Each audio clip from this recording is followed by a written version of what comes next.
Ma-thank you sa lahat. Hayaan mo makaka-graduate ako. Isang pangako para sa inang hindi sumusuko. Biyuda at may cerebral palsy ang 48 taong gulang na si Anna Per. Sa kabila ng kalagayan, matapang siyang lumalaban sa buhay para maitaguyod si John Paul.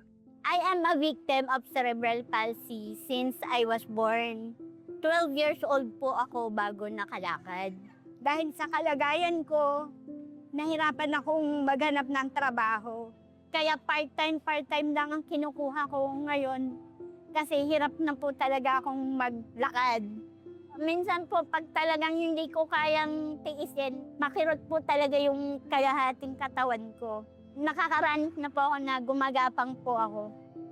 Isang accountancy student si John Paul.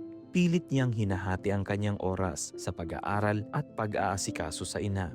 Pag nahiwan ko po si mama is naiisip ko po lagi kung paano siya lagi dito tuwing gabi walang kasama, tas hirap pa po siya. Kung okay po ba siya ngayon? Ako naman po busy sa school po. Kaya minsan po hindi ko din po nakahatid sundo si mama. Higit pa sa kondisyon, may mas malalim na pangamba si Anna Per, ang maging pabigat sa kinabukasan ng kanyang anak.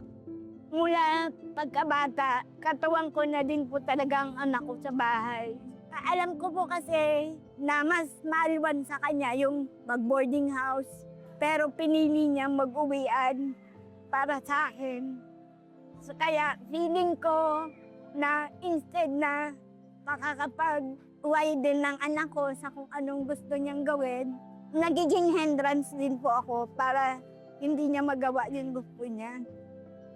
Nabanggit ko din kasi ni mama mo kanina, John Paul, na kaya eager siya magka-wheelchair kasi ayaw niyang maging pabigat sa'yo. Anong masasabi mo dun? Huwag mong isipin yun kasi para ka lang din yung mga normal na nanay dyan. Nagpo-provide ka sa akin. Thankful na thankful po ako kay mama dahil ginagapang niya po ako sa pag-aaral ko. Siya po talaga yung nagpasok sa akin sa mga scholarship which is yun po yung dahilan kung bakit nakakapag-aral po ako ngayon. Mag-inang nag-aalala at nagsasakripisyo para sa isa't isa. Pero sa gitna ng kanilang laban, isang biyaya ang naghihintay para kay Anna Per. Part-time po ako kay Doc as PIDAW secretary. Sabi po ni Doc, Anna Per, alam ko hirap ka ng maglakad. Kung gusto mo, mag-avail ng wheelchair para mas maging access yung pagkilot mo. Sabi ko, ay Doc, magandang pagkakataon po yan. Maraming alam ko, pag nagkaroon ako ng wheelchair, marami ang pagkakataon, mag-open opportunity sa akin. Hopefully na may full time na ako sa aking work.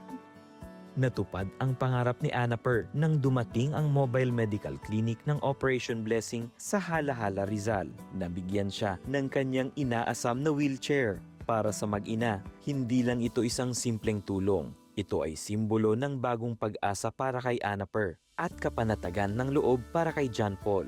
Natutuwa po ako dahil hindi na po mahihirapan si mama. Mas mapapagaan po yung transportation ni mama. Hindi na po siya mapapagod sa paglalakad. Thank you po sa pagtulong sa mama ko. Makakagaan po yung binigay niyong wheelchair para sa kanya. Ang dating sakit at pagtitiis sa paggapang ay napalitan ng panibagong lakas at pananampalataya. Isang patunay na kailanman hindi sila pinabayaan ng Panginoon. Sa Operation Blessings, maraming salamat po. Mula sa simula po, alam ko po sa sarili ko at alam po ng Panginoon na sa Kanya lamang po ako kumukuha ng lakas. Ano man po ang pangarap namin ng anak ko ay alam ko po patuloy akong ginagabayan ng Panginoon. Kung tumagos sa puso mo ang kwentong ito, consider supporting CBN Asia. Sama-sama nating ihatid ang himala ng Diyos sa mas marami pang tahanan.